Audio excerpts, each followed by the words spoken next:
was born in the piney woods of East Texas, a little town called Shelbyville. Now, if you watch The Simpsons, Shelbyville is Springfield's greatest rival. The Simpsons live in Springfield. They don't say Illinois, they just say Springfield. But Shelbyville is Springfield's greatest rival. Well, I'm from Shelbyville, Texas, the Lone Star State, the second largest state in the Union, Alaska being the first. But anyway, interesting story. My birth certificate said two things that I've since had changed. The first was female, which I'm obviously not. And so I had that changed. And interesting story there that I shall never find out because my parents are gone on to glory. And the second thing is it had me listed as colored. Mm-hmm. Wow. And I was born in the South in 1968. Now, I was born on the very same day that Dr. Martin Luther King Jr. was buried. Wow. And that would be April 9th, 1968. Yes, I'm 52. And so my mother was giving birth to me at the time that Dr. King was being buried. And so I say I was meant to be a social activist, which I am, even at the grocery store. So Shelbyville, Texas. And so I had a very, I would say, a happy childhood, a normal childhood, if you will.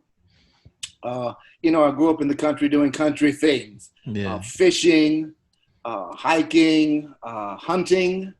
For my 16th birthday, I get a 16-gauge shotgun. Now, we respected guns in Texas because we knew how to use them. And my father would say to me, boy, don't you ever shoot anything that you're not going to eat. So I grew up with that mentality. And one day I shot a mockingbird. And the way he looked at me, I knew that I would never kill anything again. Because it was such a disappointment in his eyes. And so that was a life lesson for me. And went on to, I developed a love of music first. I joined the high school marching band in 7th grade. I was in the high school marching band too. Yeah.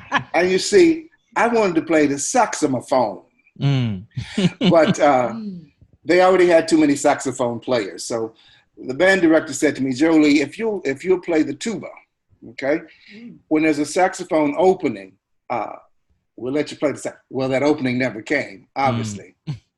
I got duped. He tricked me into playing the tuba, the sousaphone, if you will, the big one that you put over your shoulder. Yeah. Well, after I started playing that very powerful instrument, I developed a love for it. There were 12 of us across the back, marching band, and you're talking about the power of that. Those tubas all playing at once. And you better watch it because if you did a counter march, meaning you turn the wrong way, you might get knocked out cold, which did happen with the bell of my horn. So people learn not to get too close to me and my horn. So I did that for 5 years, and I wound up getting a music scholarship to Panola College in Carthage, Texas. And it was a 2-year college, and I wanted to see if I liked college first. Yeah. And but I'm going to backtrack just a little bit before then. I had an English teacher, and I can't even specify enough how important teachers are. Because these are people, they're not only teaching your children, they're raising them too. So I had an English teacher. She just passed away about 6 months ago. And her name is Mrs. Winola Ellis. Well, Mrs. Ellis was a great teacher. And what she would do was instill in you a sense of pride, a sense of, I can do this all the time. And one day she put on a record, and it was these British actors doing Macbeth. And the first thing I heard were the witches. And I've always had a fascination with the supernatural. And it starts off, when shall we three meet again in thunder, lightning, or in rain? And another which says, when the hurly-burly's done, when the battle's lost and won. One says, I come Grey Malkin. Paddock calls a nun. And then the famous line that we hear in cartoons, fair is foul and foul is fair. Hover through the fog and filthy air. So I was mesmerized and hypnotized when I heard that. And I was like, who the hell are these people? Have they been drinking? What are they saying? And so I started doing research and I figured out what Grey Malkin was, a cat. And I figured out what that meant. And, you know, a heath, you know, it's an open space out in the field, you know, where shall we meet? Upon the heath. So I figured what all that stuff was. And I said, okay, I figured that part out. Now let me figure out what the other part says. And I stayed up all night studying that play.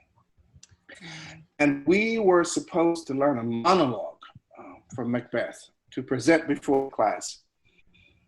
And I did. And I learned the dagger soliloquy. You know the one.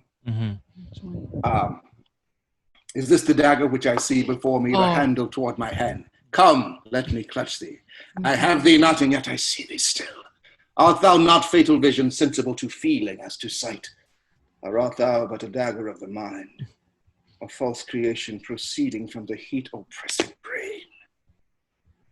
So I started studying this stuff. I love it. I love watching you. Too. And so the thing is, I did the monologue in class the next day. And Mrs. Ellis said to me, Jolie, I'm gonna want you to stay after class. And I thought I'd messed it up, skipped a part, you know, went up on my lines. So she let everybody leave, okay? And then she asked me to come to the front. I just happen to have a pair of sunglasses here, if you will, but this would be reading glasses.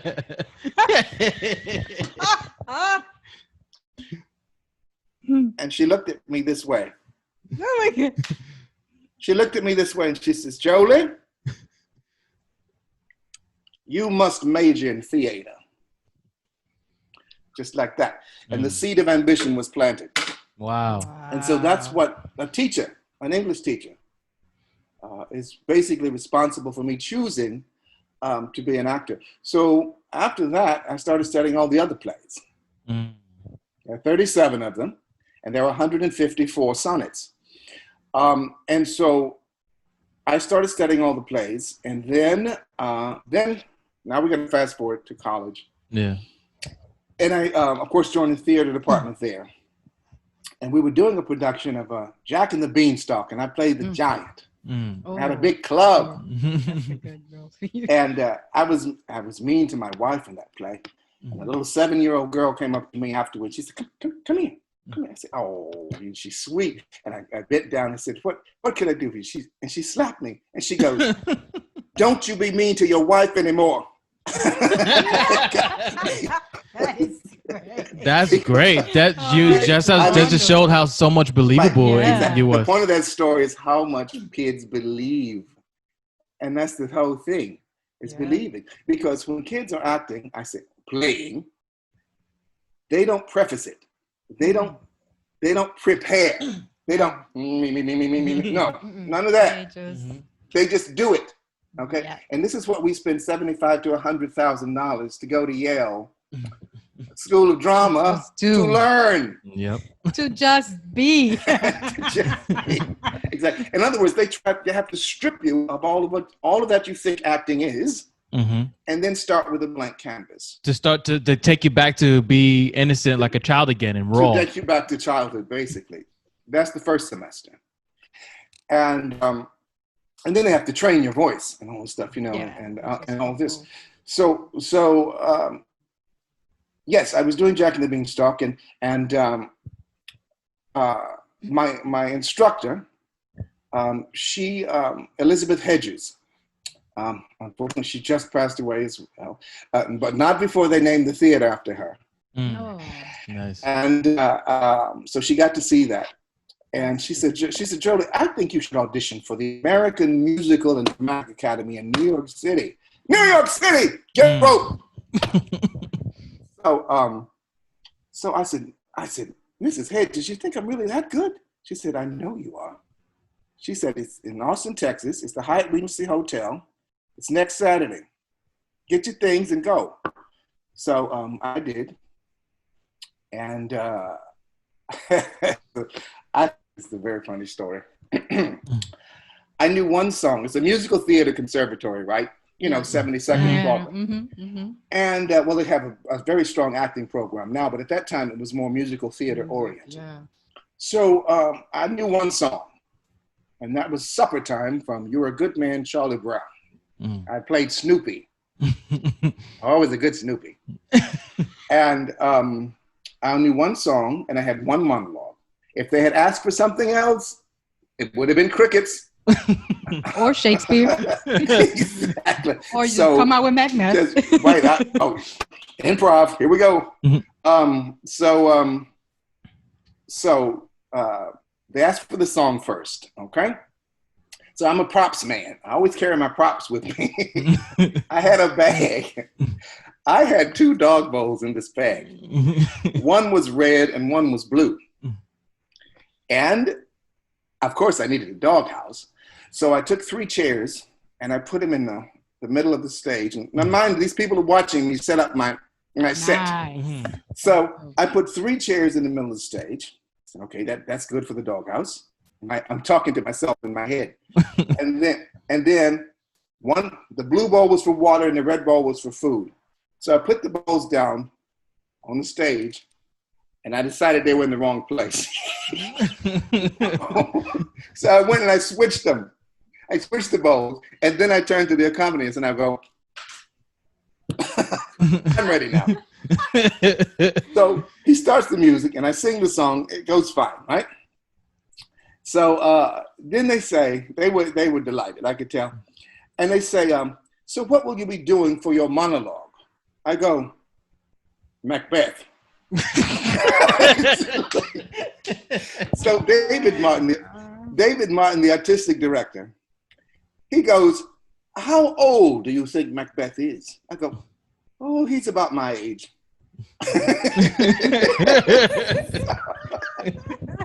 So mind you, I was 19 at the time.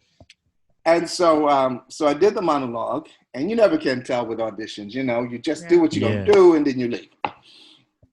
2 weeks later, we're still doing Jack and the Beanstalk. Mrs. Hedges, I could tell she's excited about something. She calls me to her office, It's New York on the phone. I was like, hello?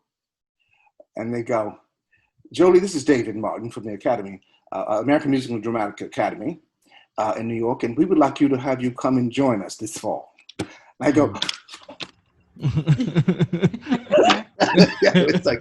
and of course it made the hometown newspaper known. Oh wow. Very big fish in a small pond. What did acting bring to you? And real quick, if it cuts off, we're gonna pause it and then we'll go back into it. I could always edit this when I'm done with it. But yeah, I'll let you know if it glitches or whatever. But what did acting bring to you, to yourself? Because it seems like a lot of people saw a lot in you in the beginning. And not to say that, you have fear and everyone has it, but it seems like they was the first ones to give you these messages. Like, I see this in you, go after it. And then you do it. And then you find out you're great at it. You found out you're great at it and the passion's in there. So what did it bring to you once you started doing it? Like, how did it make you feel? It made me feel complete. Everyone has a gift. And when you find that you're a very lucky person. And the thing about it is when I'm acting, I don't feel like I'm working. So if you can find that thing that you do for work, and it always feels like you're playing, then you're a very lucky person indeed. And so what happened to me was I was the 6th of 6 children. So I was the baby. And I have brothers and sisters that are so much older than me. They were going off to college when I was going to 1st grade. Okay. So they always felt like aunts and uncles to me. Okay. Right. Until now we're very close, of course. Because, there's a big difference between, say, 5 and 17. Right. Okay. I can agree. Yep. Yeah. I can relate too. But do the math. But once you become adult, that gap gets smaller. Yeah. Yeah. so we're very close now. So I made up a lot of imaginary characters because I was alone a lot of times, So I would get under my grandmother's kitchen table because it had those lion paws, for feet. And see, I was doing the Lion King long before there was a Lion King on Broadway. I was underneath that table and I was in the jungle and you couldn't tell me I wasn't. And I would do that for hours, until it was time for lunch. And then I would play certain characters that they didn't want me to play. For instance, I would pretend to be Linda Carter as Wonder Woman. Oh, nice. Oh, this is something wrong with this kid.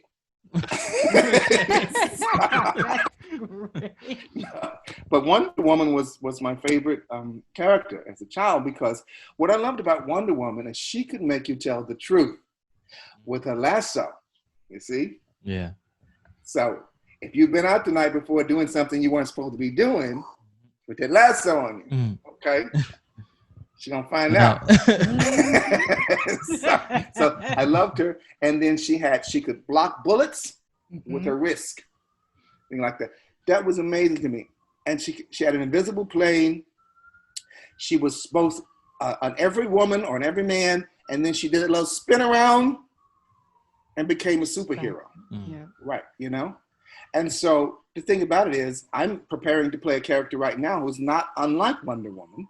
He's both a common person, but he's also supernatural at the same time.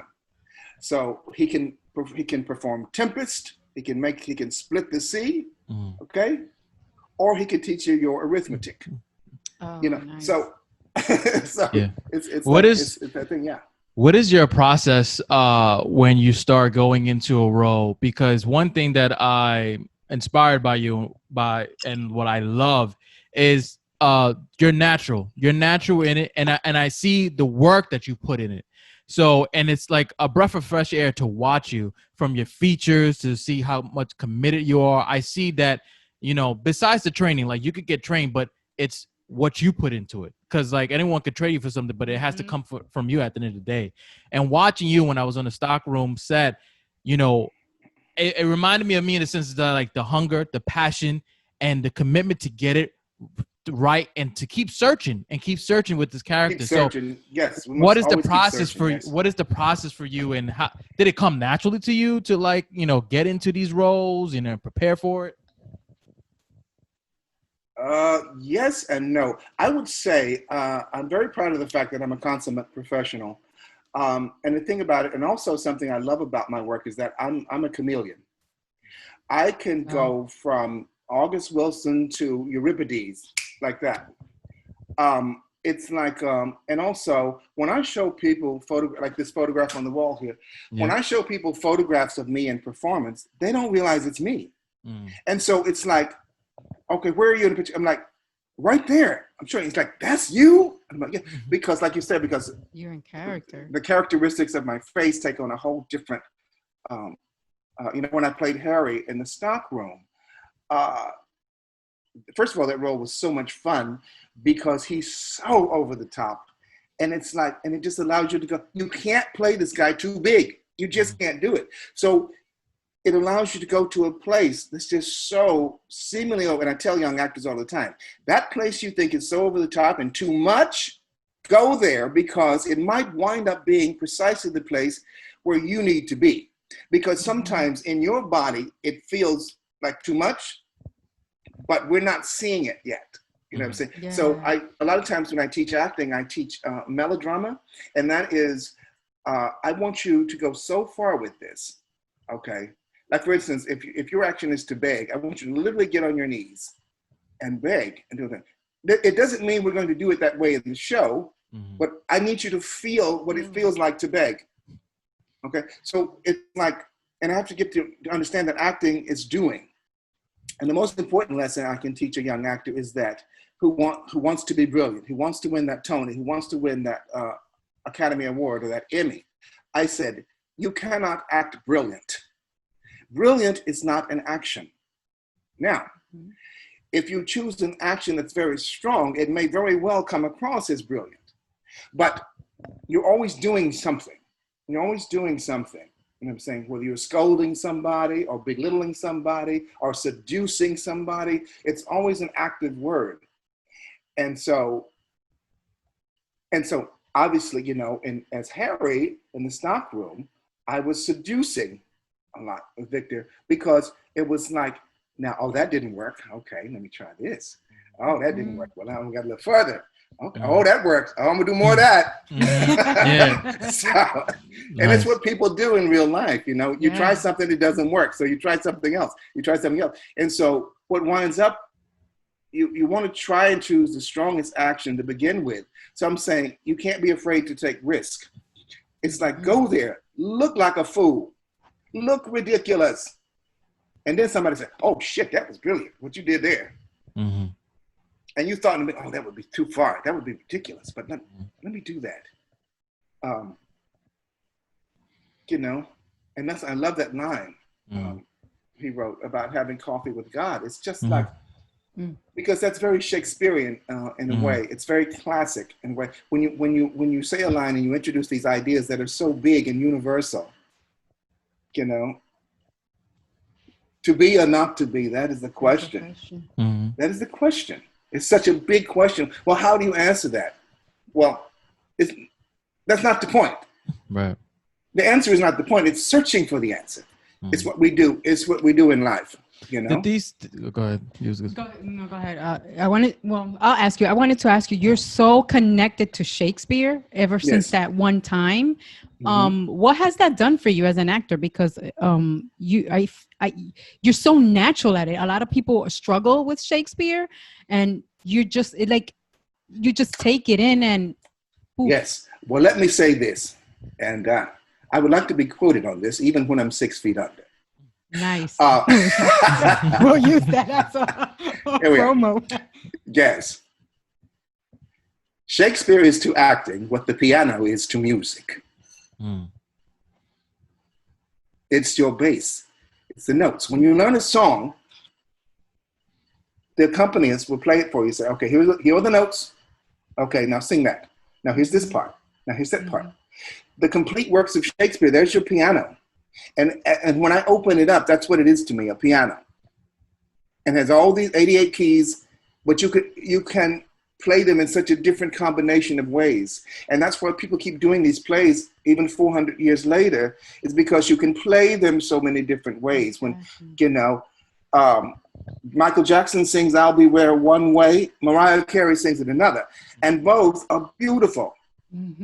Same lyrics, you know, but you do it your way.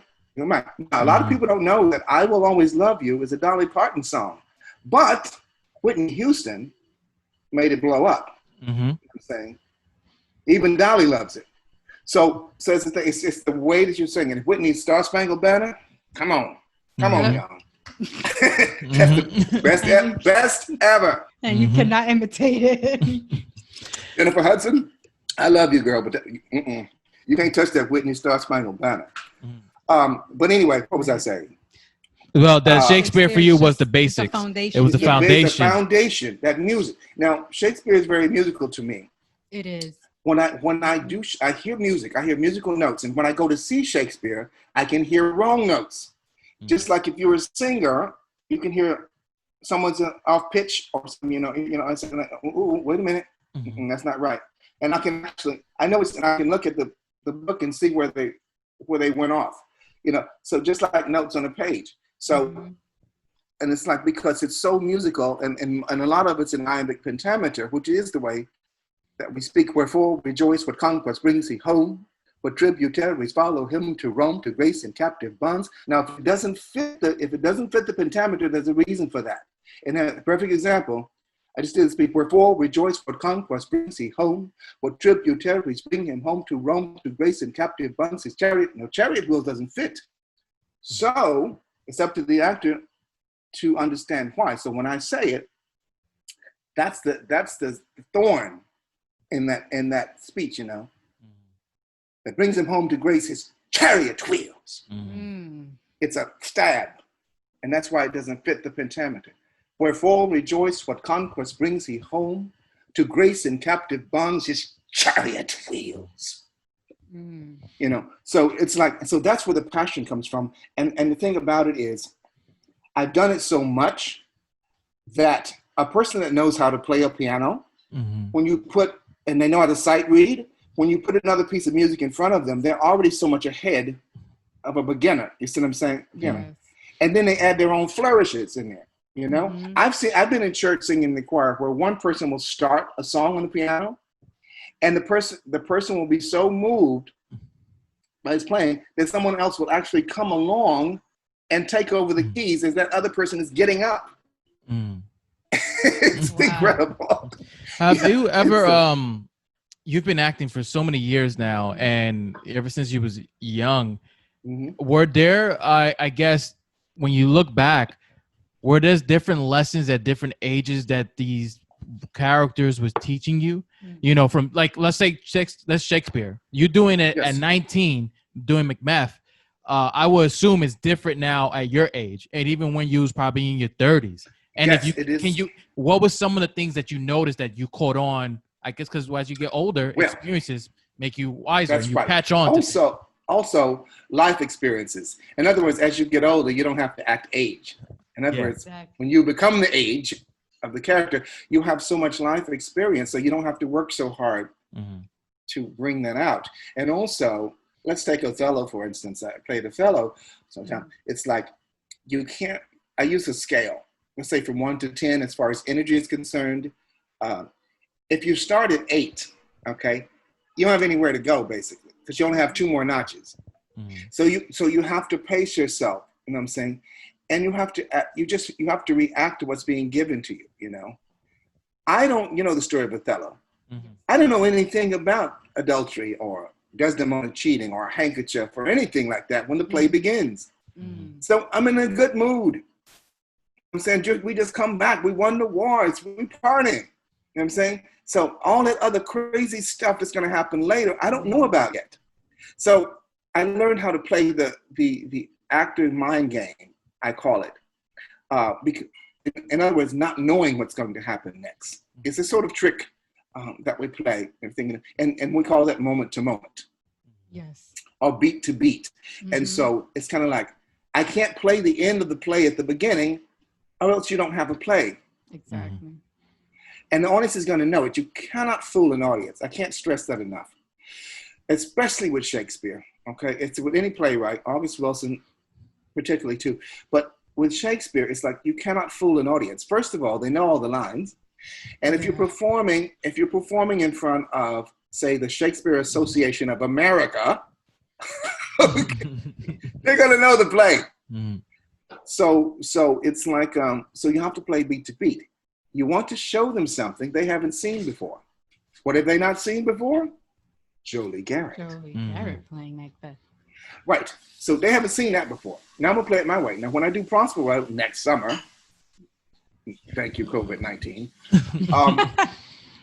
When I play Prospero, it's going to be a very different Prospero than anyone's ever seen it. And something I caution against, too, is when you're preparing to play one of these big beasts of a role, I caution against watching other actors do it before you do your production, because what tends to do, without even realizing it, what you'll tend to do is copy what someone else has done. Now, after you've done the production and you go back and you watch the other productions, you will find so many similarities, so many that you didn't plan on, because you didn't see them do it. Yeah. And the reason why that happens is you know what I'm saying? It's like, it's music. I'm telling you, Shakespeare has written down the notes. He has told you how to play it. Now, you can put your own, like in jazz, you can put your own incidentals in there and your own flourishes, and your own virtuoso, okay, as I do. And I am a virtuoso on Shakespeare's language. Because I've been doing it for so long, you know. The things I can do with one vowel are so fun to me, because I can't, as with an opera singer, you know, if you can hit that high C, without straining, that becomes fun to you, you know? And so, like at the end when King Lear comes in with 5 O's, and they almost be different. You can't say all 5 O's the same way, else that's not acting. And the audience is going to know that.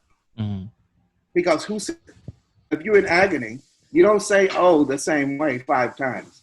You're a person who masters the craft, always learning and growing and going deep and searching. How beneficial was that with your life to find out who and what Jolie is and start searching within you? Because I feel like a lot of actors, they need to know that first. They need to know more about themselves and do that work, and then they could portray and be into other characters, and also know your worth, right? Because in the industry that we're in, there's a lot of people that can use you and abuse you and stuff. So how beneficial was that to take those tools in acting that you learned to now apply it to your life and know yourself as a character and a person and accept yourself?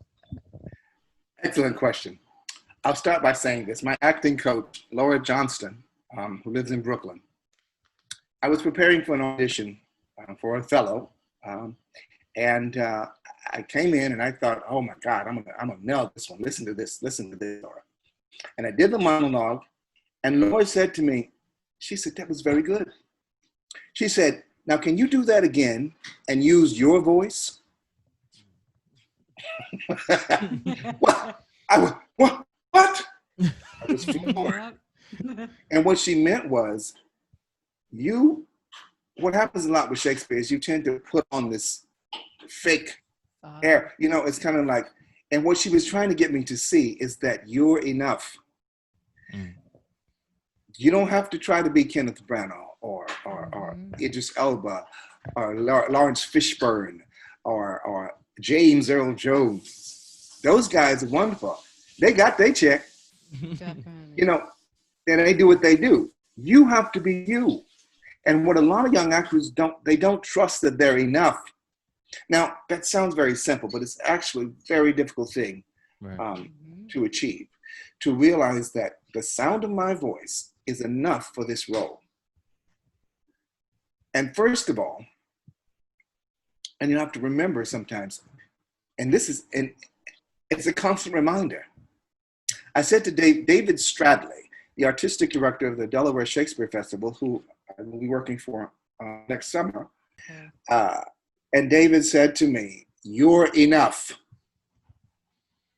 And in those 2 words, what he was really saying was, if we weren't impressed with you, you wouldn't be playing this role. Mm. I'm the one that cast you. I signed the paychecks. But you are enough too, you know? Yes. And so once he said that, then I relaxed and I did what I needed to do. And that's very important. It's the relaxation.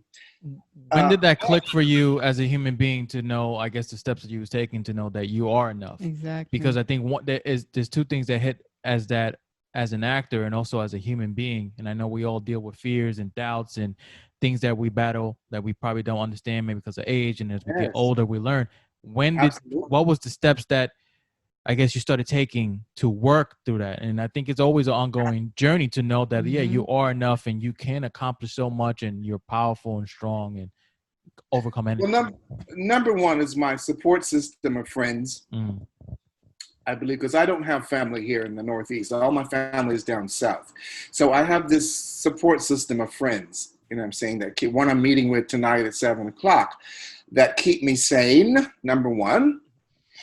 And number 2, they support me so much. And they keep reminding me of that I have done and that which I will do. Mm. What's her name? Played on Nell Carter. Nell Carter. Okay. I went to see her in Ain't Misbehaving. And this ties into this story.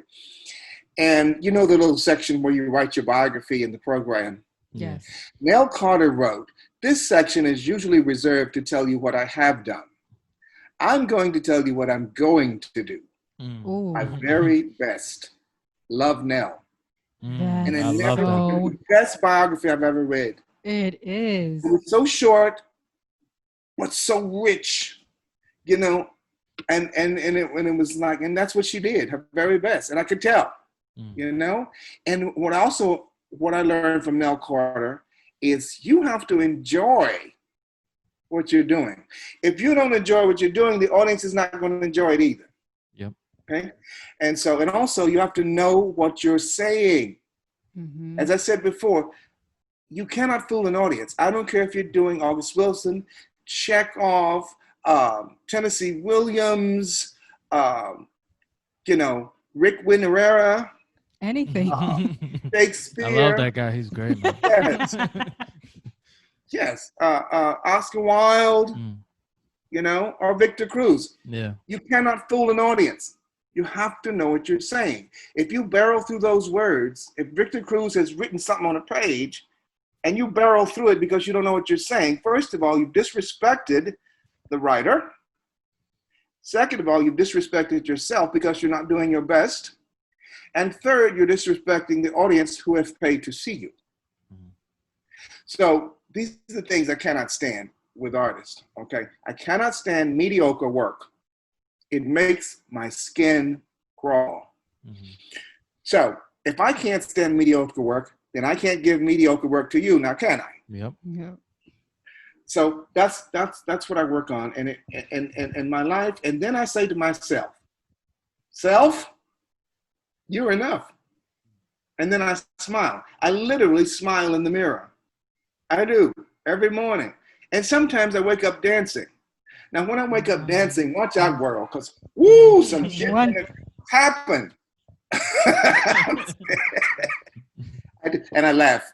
I laugh a lot because laughter is the best medicine. What that means is when you laugh, okay, you feel everything wake up. Your whole body, everything shakes.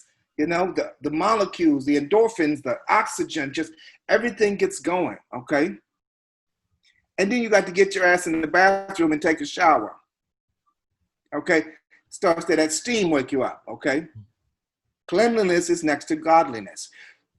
Keep yourself clean. Keep your mind clean. So when you go into these auditions, I'm thinking, you have a clean body, you have a clean mind, you have a clean outlook, okay?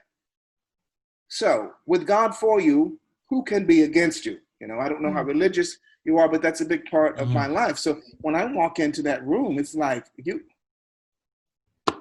can't cuss nobody. I'm just as good as anybody else to come in here. Okay. I come in and do a little role for you. This is Cassius from Julius Caesar. This is the way I say it. Love it.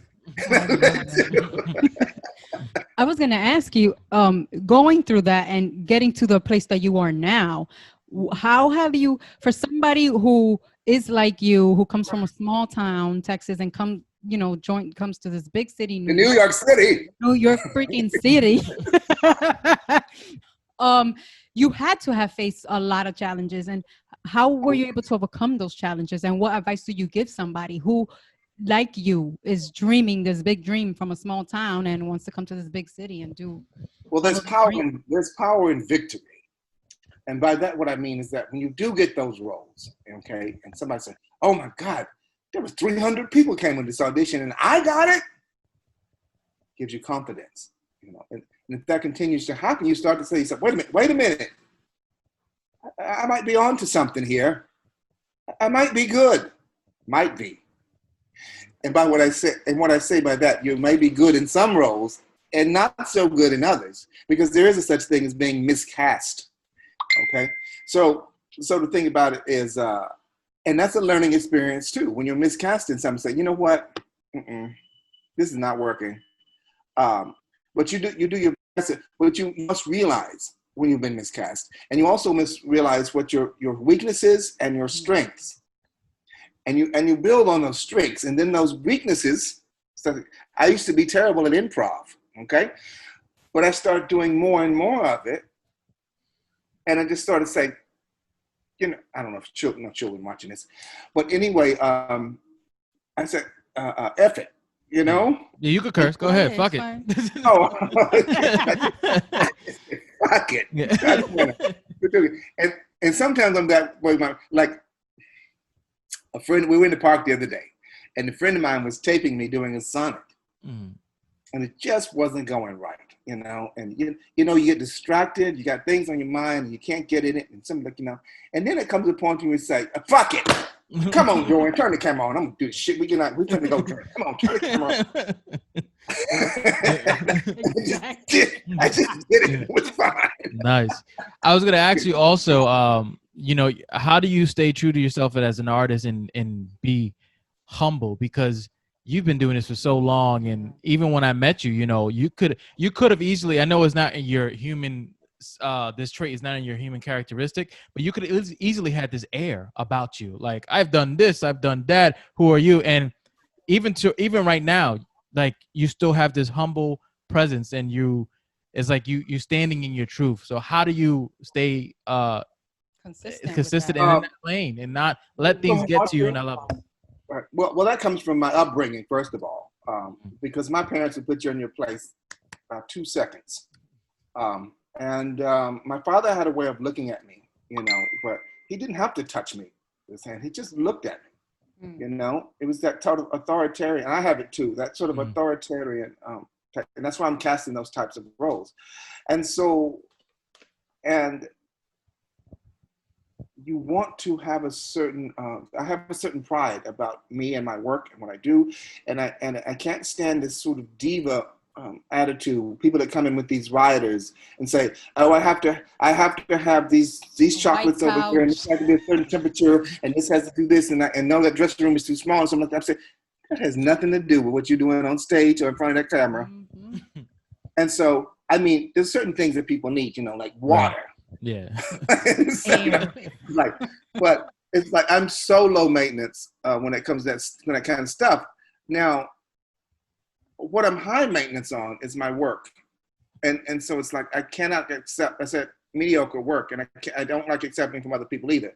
So the thing about it is, we have an old saying in Texas, you know, if you're acting with me, you got to shit or get off the pot.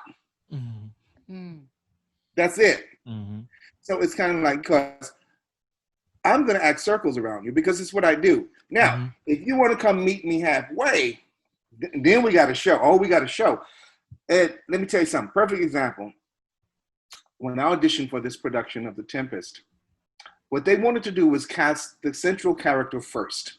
And then they wanted to cast the rest of the cast around me, because it makes a lot of sense, because it's so centrally, the show revolves around, literally, it revolves around Prospero. Yeah. So they wanted to cast me first. And then what he had me do was come back to the final callbacks. So I got to read with all of the other actors. So now I feel like I have a relationship with them already. And we haven't even begun rehearsal. But the young lady that was to play would eventually be cast as my daughter, okay? First of all, this woman, she came in a Kerry Washington Power suit, okay?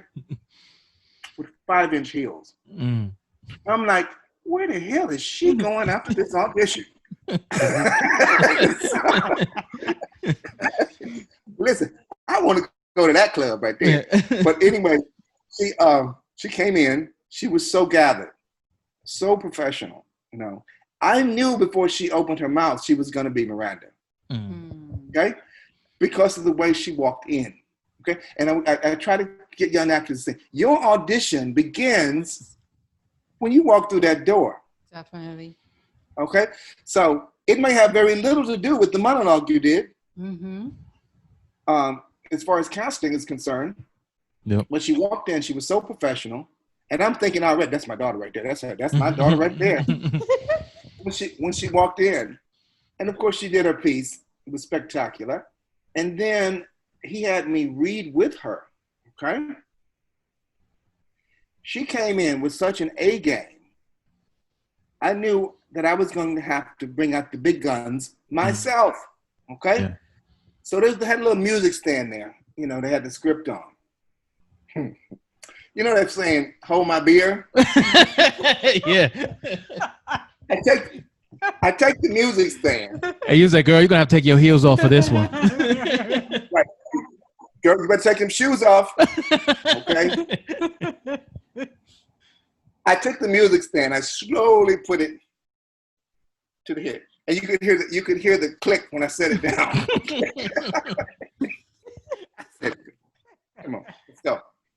So we did the scene. It was fire. Fire! It was like Rick James and Tina Marie, y'all. Woo! Fire. Could nobody say nothing for about 30 seconds after we finished that scene. And what you gonna say? That's it. That's it. It's kind of like how does a painter know when he's finished with a painting? You know? Yeah. You look at it, you say, that's it, right? That's it. There's a saying, and something I always heard that like the older you get, you become, if you allow it, you become better as an actor. Can you agree to that, attest to that, or relate to that? Because you've been doing this for so long, and I could imagine like you have reached there's so many layers you have discovered, and even more. You're not the same actor you was 5 years ago or 2 years ago. And sometimes I think about that. I was like, oh man, like I wonder where I'll be like 10 years from now, with the acting and stuff like that. So yes. Can you relate to that? Absolutely. That's very exciting, especially with Shakespeare. I want to say specifically, you grow into roles, not out of them. So there's roles. Even at 52, there's still roles I'm too young to play, like King Lear. Yeah. So the thing about it is, you grow into these roles. You say, okay, now I'm ready for that. At one time, I wanted to play Othello so badly, but no one would cast me as Othello because I didn't have the experience, to take on that role to make it believable. So when I finally reached my 40s, and then I worked in it, and the same thing that happened with Eunice. You would think it's Eunice, but she pronounced it Eunice. So anyway, I walked in to this studio. This is a company out of Buffalo. I was the last one to audition. And again, I take my time, okay? I created my environment, okay, that I was going to perform in, okay? Now, let me warn against something. If you're going to do that, okay, you better be good. Okay. So I created my environment, and there was a baby grand piano in the room, which of course I made a mountain. What else would you make out of it? And so, and then it was a dance studio. So the mirrors were all uncovered. I said, I'm gonna use that too. So when I talked about slavery in the speech, I looked in that mirror and I saw all my ancestors at once. The mirror, you see? So it was theatrical and cinematic at the same time. Because if we were doing a film, it would have been a voiceover. And you would have seen all my ancestors and all the king would have been roots, okay? So I brought all that into the speech, okay? I take my time with it. And then when I get to the end of the speech, and I'm supposed to, at the end of the speech, Desdemona walks in unexpectedly, okay? So she's, of course, my new bride. And she walks in. I see her. There she is. You have to see the person. And she walks in, and I say, let her witness it. In other words, let her tell it. Because all that I just said for the last 3 minutes, now she's going to tell you her version of it, okay? So I'm telling the truth, okay? You said I performed some witchcraft on her. Some of that old black magic that the black men do to white women. That old Mandingo warrior thing. You said I did that. But here's Desdemona right here. She gonna tell you what happened. Go on, speak, Desi. So that's what happened. So Jolie, we're gonna go to our segment that we have here, and it's called Let's Look Inside. And we got to know you on a lot of different levels, and thank you for sharing that. And for Let's Look Inside, there's 3 questions, and it's basically whatever come to you, whatever, once you hear the question, and just let it out. And the first question is, what do you love about yourself? My sense of humor. Beautiful. The second question is, what does the American dream mean to you? Being free. And then the last question is, if the average lifespan was 40 years old, how would you live your life differently? That's a good one. I would not have taken myself as seriously as I did the first 40. and I would have had more fun. Now, I had a lot of fun, but there were some periods in there where some of it was chemical, and I made my own self sick. And so I would not have done that if I knew I only had 40 years. Yeah. And so that's very wonderful because we don't know how long we have. Yep. So now to judge me that question, I'm gonna have some fun tonight. And it's usually that's pretty much the end of the episode. But I want to ask you one more question because you kind of like went somewhere that I saw that I was inspired to ask. What helped you in that moment to get out of that chemical stage of being self-sabotaging? Because there's a lot of people that maybe dealing with depression or addiction or whatever, and what helped? Everyone's different. What helped them to get out? But what helped you in that moment to pull yourself? And it could be a couple things, or maybe it could have took a process of 2 years to get out. But what made you? What was the motivation to get better? Several things. Number one is my faith in God. It's very powerful, and it does speak to me, and in a silent voice, if you could understand that. And that helped me a great deal, reminding me that there's something greater than this. This is not the be all and the end all, and this too shall pass. So whatever I was going through, a voice told me, said, you know what? You're going to get through this. This is going to pass. This is a very small episode in the grand scheme of your life. So I want you to feel better. I want you to realize you are enough. And I want you to realize that you are somebody. And I believe in you. And if I believe in you, there's nothing more powerful because God is within us. And so that was a great help. And I am going to let you know, and church helped me a great deal because I do sing in the choir. I used to sing at Abyssinian, and now I sing at Enon Tabernacle here in Philadelphia.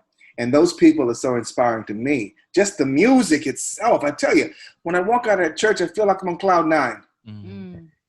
And it might not last all day, or it might last the whole week. Who knows? So to think about it. And then the second thing are my network of friends. I just said they're so powerful. And my friends, okay, if they don't hear from me in a couple of weeks, they start investigating. They write me, they call me, say, what's something going on? I know you. If I ain't heard from you or a joke from you or something's wrong. What's going on? Wait, don't make me come down there. Don't make me come. So I have friends like, and they will come over. I have one friend.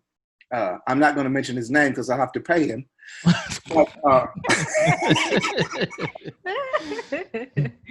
so one day I was in such a state of depression. This person came to my apartment, literally packed a bag for me. He said, you know what? If you don't get out of this situation today, you're not going to survive. He says, I've called my mother. She's waiting for you. But you are leaving today. And it saved my life. And sure enough, the woman was waiting on me. She said, don't you worry about anything. We got you. We got you. Oh, wow. That's beautiful. He said, now what you want for dinner? Want some pizza? Want some, make some lasagna? And it always goes to food, you know. The way to a man's heart is what? Food. Stomach. Thank you. That's so the religion, the circle of friends, okay, system. and the work. Listen, when I go see a good movie or a good play, and I'm so moved about it, you notice something about it. You see me on Facebook. I write about it. Yeah. Oh God, if I see something that's good, I want to tell people about it. I say, you got to go see this. You got to go see this. There's this movie called The Stock Room. You got to see that movie.